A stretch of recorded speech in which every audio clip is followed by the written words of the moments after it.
Es jueves 28 de agosto de 2025 y estas son las noticias.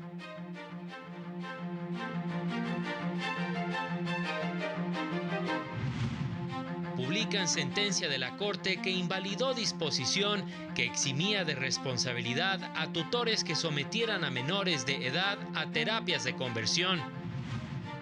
En la Constitución existen instituciones y valores que dan estabilidad y continuidad al país.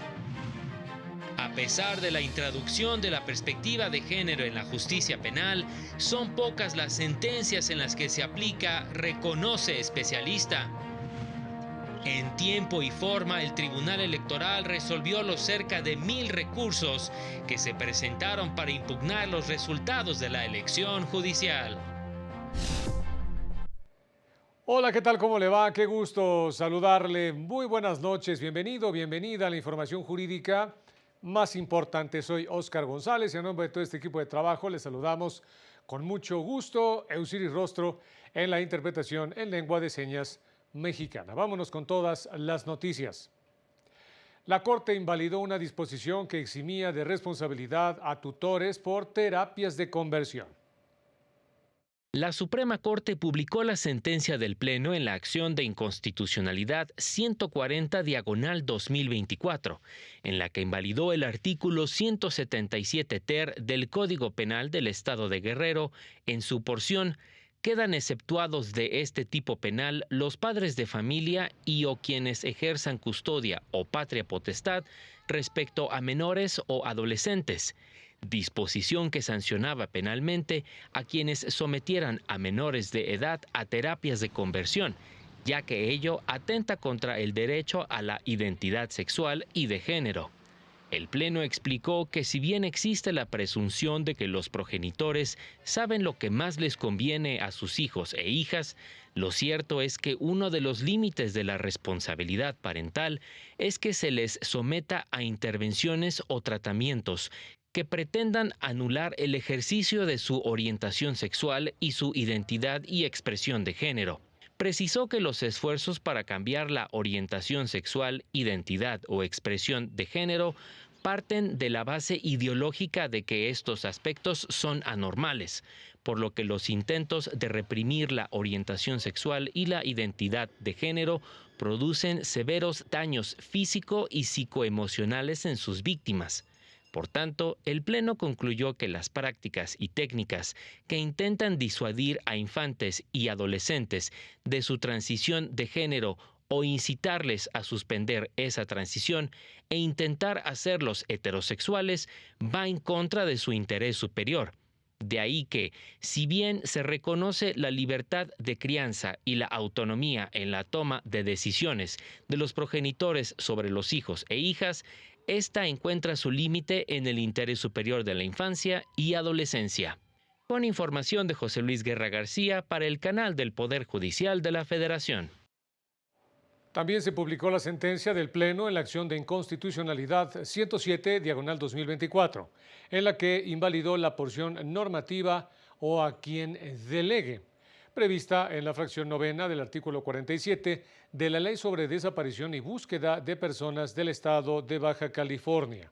El Pleno explicó que la disposición en cuestión es inconstitucional porque la facultad para solicitar la intervención de comunicaciones privadas no se puede delegar porque el artículo 16 constitucional establece la inviolabilidad de dichas comunicaciones y prevé los requisitos para autorizar y realizar su intervención.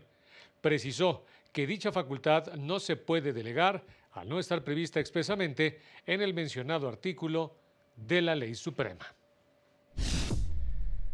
Se llevó a cabo la mesa denominada la Suprema Corte de Justicia de la Nación, pasado, presente y futuro, y estos fueron los detalles. Ministros en funciones, electos y en retiro se reunieron en el marco del 13º Encuentro Iberoamericano y 11º Congreso Mexicano de Derecho Procesal Constitucional en Guadalajara, Jalisco, en donde abordaron temas como la independencia judicial, integridad electoral, derechos humanos, entre otros, en un contexto de profundas transformaciones constitucionales. En la mesa inaugural denominada la Suprema Corte de Justicia de la Nación, pasado, presente y futuro, Participaron los ministros en funciones Margarita Ríos Farjat, Loreta Ortiz Alf y Juan Luis González Alcántara. En retiro, José Ramón Cosío, Juan Silva Mesa y Margarita Luna Ramos, y electos Giovanni Figueroa y Loreta Ortiz. Hablaron sobre la evolución del Alto Tribunal.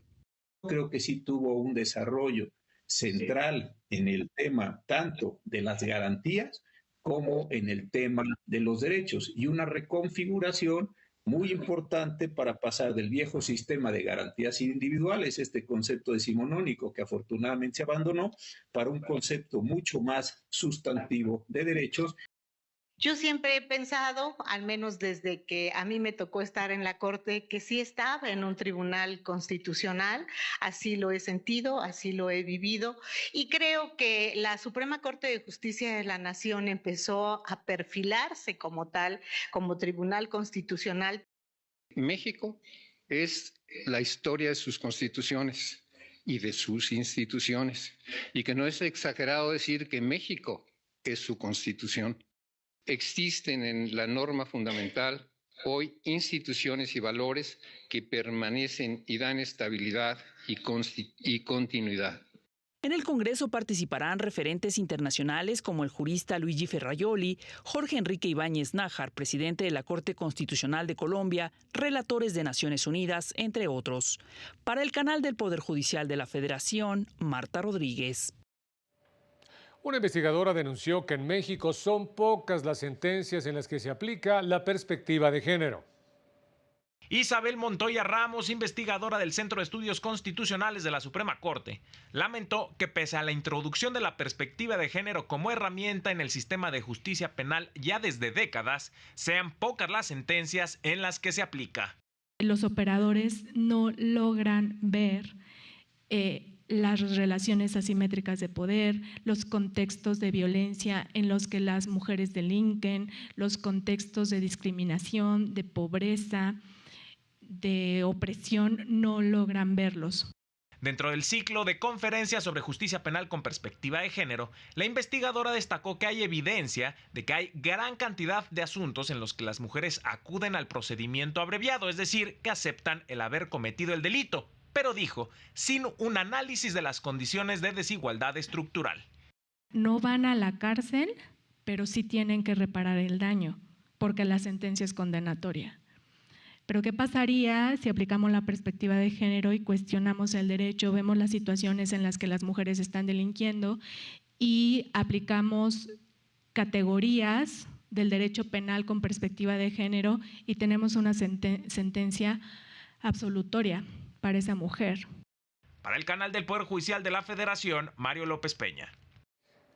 En sesión extraordinaria, el Pleno del Consejo de la Judicatura Federal aprobó prorrogar las designaciones de secretarios como jueces de distrito y magistrados de circuito hasta el próximo 15 de septiembre o antes, en caso de que así lo determine el nuevo órgano de administración judicial. Se indica que en los centros de justicia penal federal y tribunales laborales federales que no pueden operar con personal secretarial en funciones de titulares deben adoptar las medidas que las unidades especializadas establecieron para su debido funcionamiento.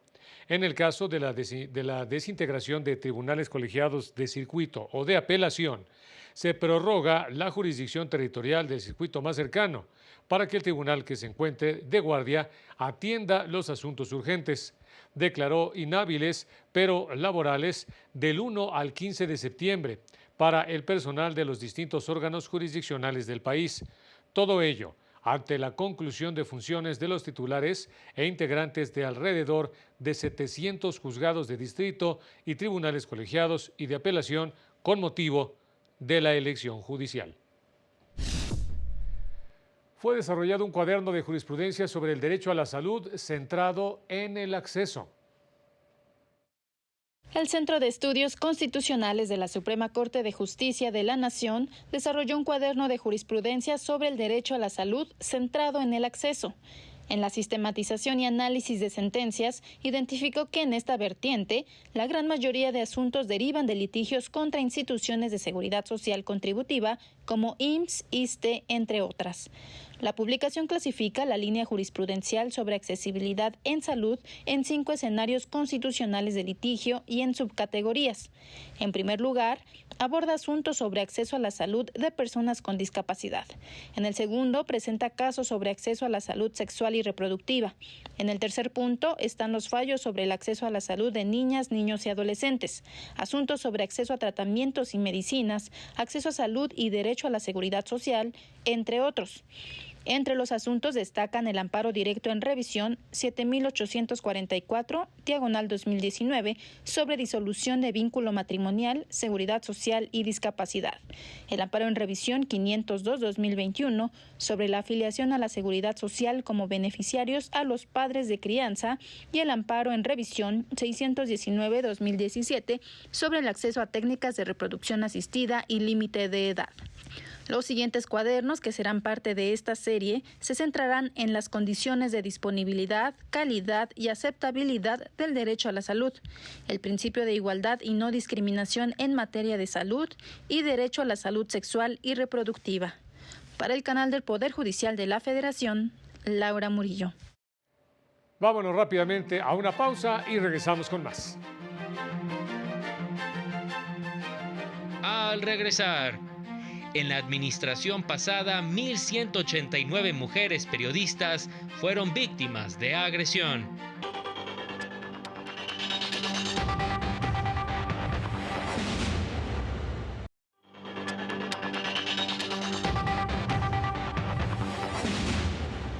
Muchas gracias por continuar en el noticiario nocturno. Vámonos con más información. En tiempo y forma, el Tribunal Electoral resolvió los cerca de 1,000 medios de impugnación que se presentaron, impugnando los resultados de las elecciones judiciales federal y en 19 estados. Durante todo el proceso, se indica, resolvió 5,561 medios de impugnación, con lo que dichas elecciones son legales. En el caso de la elección judicial federal, las 881 personas electas, entre ellas las y los 9 ministros de la Suprema Corte, rendirán protesta con estricto apego a derecho, aseguró la magistrada presidenta Mónica Aralí Soto Fregoso. Veamos. Damos por concluidas las etapas que dieron forma a este proceso judicial federal extraordinario. A partir de hoy, queda la última de ellas, que se trata de la toma de protesta de las personas electas, lo que sucederá este 1 de septiembre. No queda duda que las personas que rendirán protesta han sido elegidas por la voluntad ciudadana. Se han resuelto todos los medios de impugnación y por ello hay absoluta confianza de que asumen su encargo con apego a derecho. En la sesión de este jueves resolvieron diversos medios de impugnación, entre ellos uno relacionado con el tiempo que durarán en su encargo los integrantes del Tribunal de Disciplina Judicial de la capital del país. En sesión extraordinaria, el Consejo General del INE entregó las últimas constancias de mayoría a candidaturas electas para los cargos de magistraturas de circuito y personas juezas de distrito, en cumplimiento a sentencias del Tribunal Electoral del Poder Judicial de la Federación.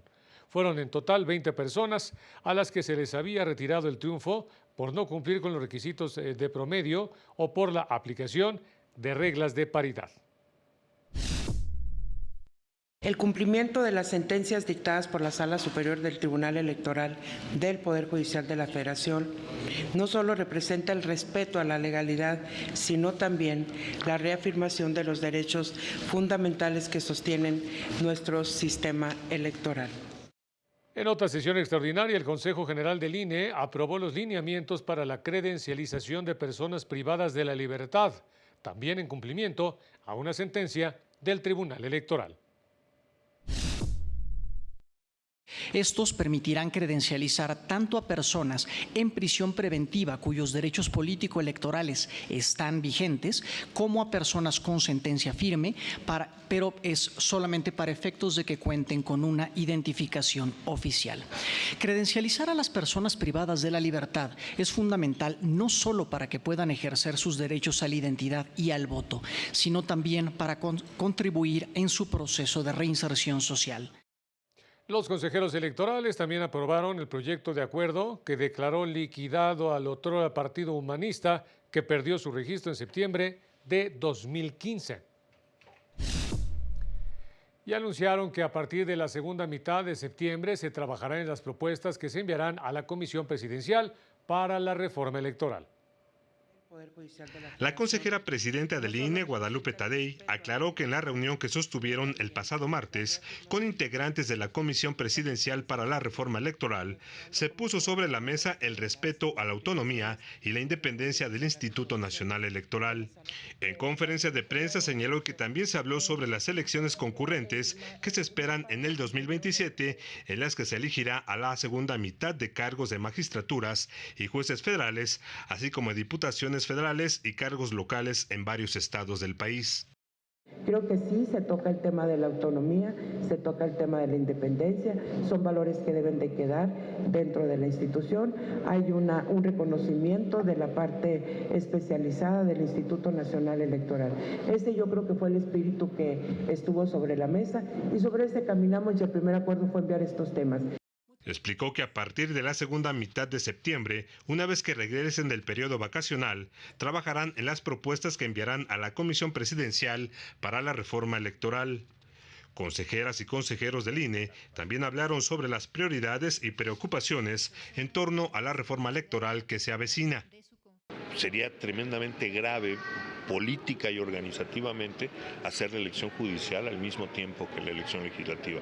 Son elecciones de características totalmente distintas. Lo fundamental, que es la no participación de los partidos políticos, sería prácticamente imposible de contener si las campañas coincidieran, y la estructuración de las casillas simultáneamente. Una autoridad autónoma, y que ahí también empecemos a ver un esquema de autonomía financiera para que no pasen a lo que nos está pasando ahorita a las autoridades y a los soples, al INE, que los recortes presupuestales nos obligan a variar modelos que debilitan garantías.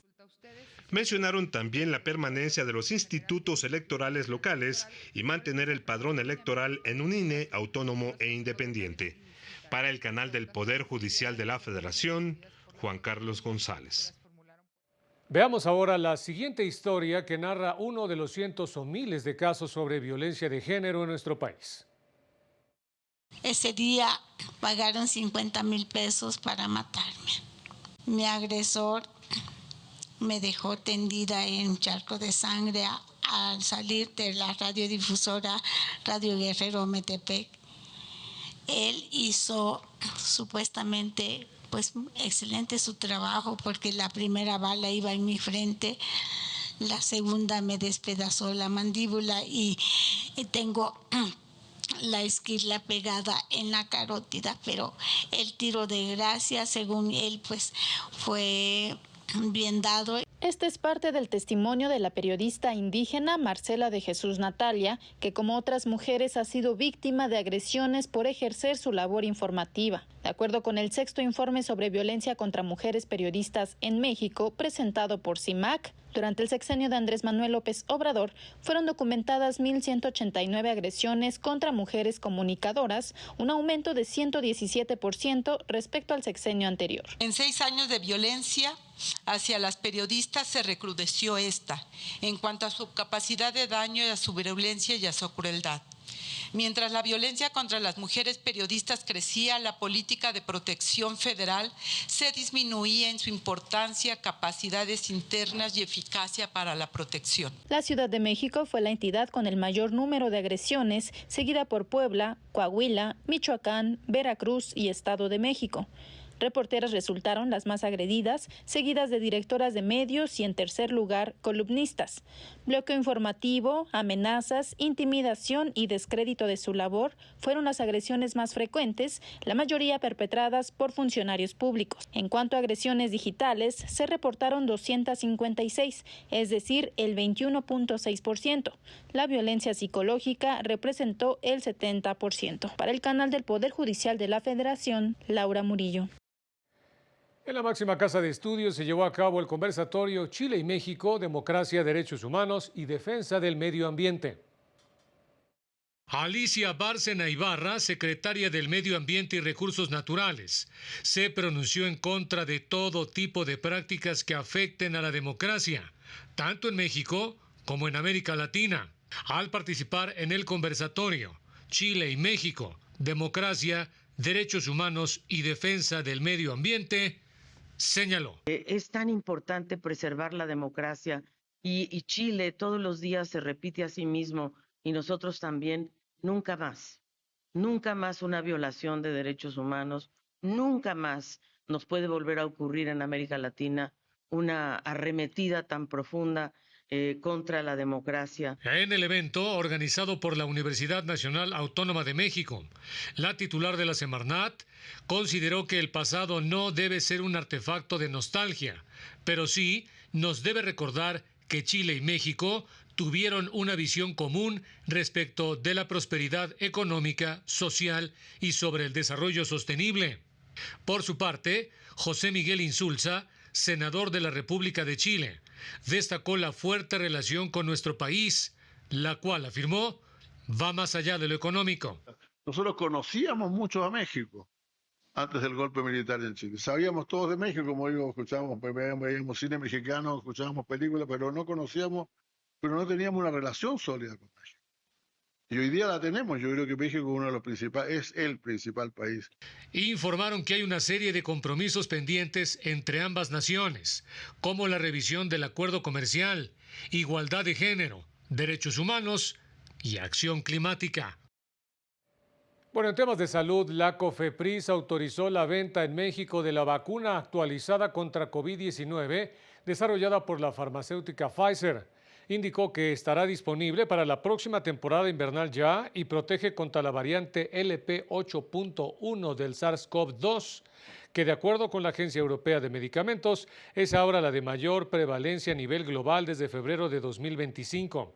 Su aplicación está recomendada principalmente para personas mayores de 65 años, pacientes con inmunosupresión moderada o severa, menores de 5 años, también personas con comorbilidades como obesidad o enfermedades cardiovasculares, así como mujeres embarazadas.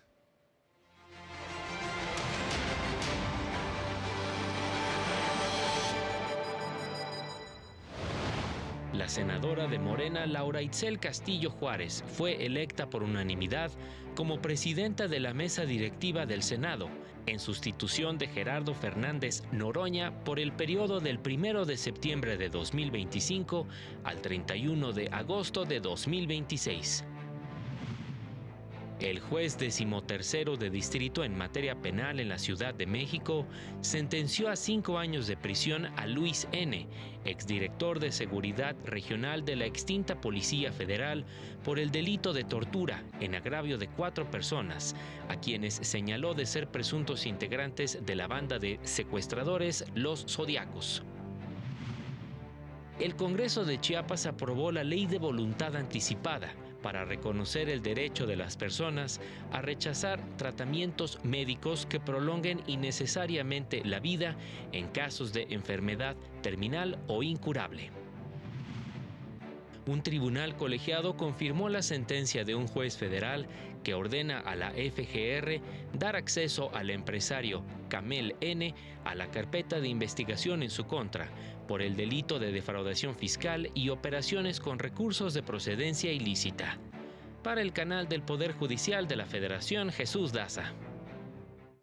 Y en el mundo, el secretario general de Naciones Unidas, Antonio Guterres, condenó el más reciente bombardeo que Rusia llevó a cabo por la noche contra ciudades ucranianas, incluida la capital Kiev, que dejó 14 muertos, entre los que se encuentran 4 menores de edad. Calificó como inaceptables los ataques contra civiles y renovó su llamado a un alto al fuego que resulte en una paz justa, completa y sostenible. Dichos ataques también dañaron oficinas de delegaciones diplomáticas ucranianas.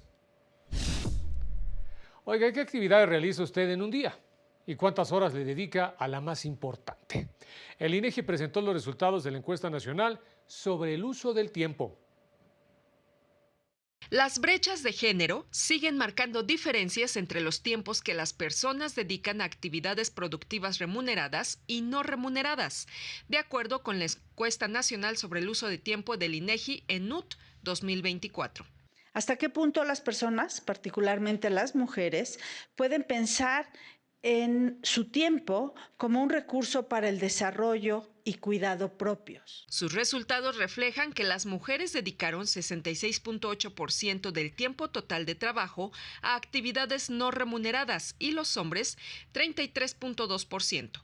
Lo que equivale a que las mujeres dedicaron en promedio 39.7 horas semanales al trabajo doméstico, de cuidados y voluntario, mientras que los hombres 18.2. La brecha fue de 21.5 horas. Se advirtió que esta brecha de género es aún más amplia entre las comunidades indígenas, 27.3 horas para el cuidado y trabajo doméstico, mientras los hombres dedican 26.4 horas. Las mujeres dedicaron en promedio 9.4 horas más a la semana que los hombres al cuidado de niñas, niños de 0 a 5 años y 5.3 horas más en cuidados a personas con alguna enfermedad y discapacidad. En otras palabras, la posibilidad de dedicar de nuestras horas al esparcimiento, al trabajo, a la educación o al cuidado no remunerado del hogar hace tiempo que dejó de la condición de ser un asunto privado para convertirse en un tema de igualdad, de género, de interés público, que necesita romper el silencio estadístico por medio de información de calidad, pertinente, veraz y oportuna. Para el canal del Poder Judicial de la Federación, Citlali Pérez. El secretario de Economía, Marcelo Ebrard, informó que se publicó en el Diario Oficial de la Federación un decreto que prohíbe de calzado terminado a México debido a la afectación a la industria nacional. Indicó que esta medida tiene el objetivo de recuperar e incrementar empleos en esta industria, precisamente la del calzado, así como impulsar la producción nacional y evitar el contrabando. Hay un régimen que es importación temporal. Entonces no pagas IVA porque no va al mercado interno, va a exportación. Pero muchas empresas que importaban el calzado, pues no lo mandaban a exportación, lo vendían en México. Entonces la industria del calzado habló con nuestra presidenta, nos presentaron esta situación y la presidenta ordena que se publique hoy en el Diario Oficial que ya no se puede traer calzado terminado bajo el régimen de importación temporal. Ya no.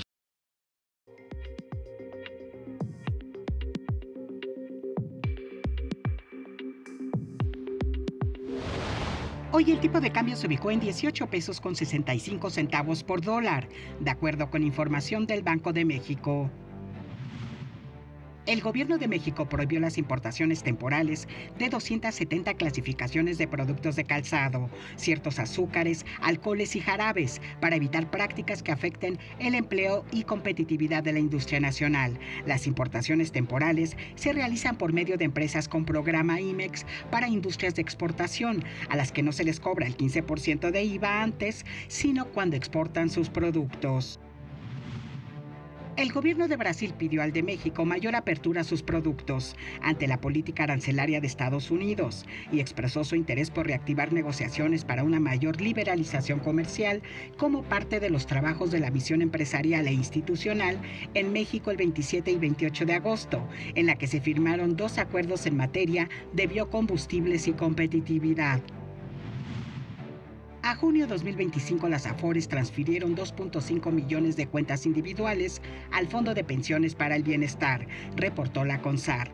La suma de las cuentas activas, es decir, 68.8 millones, con las inhabilitadas, 8.1 millones, el sistema tiene un registro total de 76.9 millones de cuentas individuales. Para el canal del Poder Judicial de la Federación, Lilian Moreno. Y ya nos vamos, como siempre, muchas gracias por haber estado con nosotros. Manténgase pendiente de esta señal. Soy Oscar González. Nos vemos en la próxima.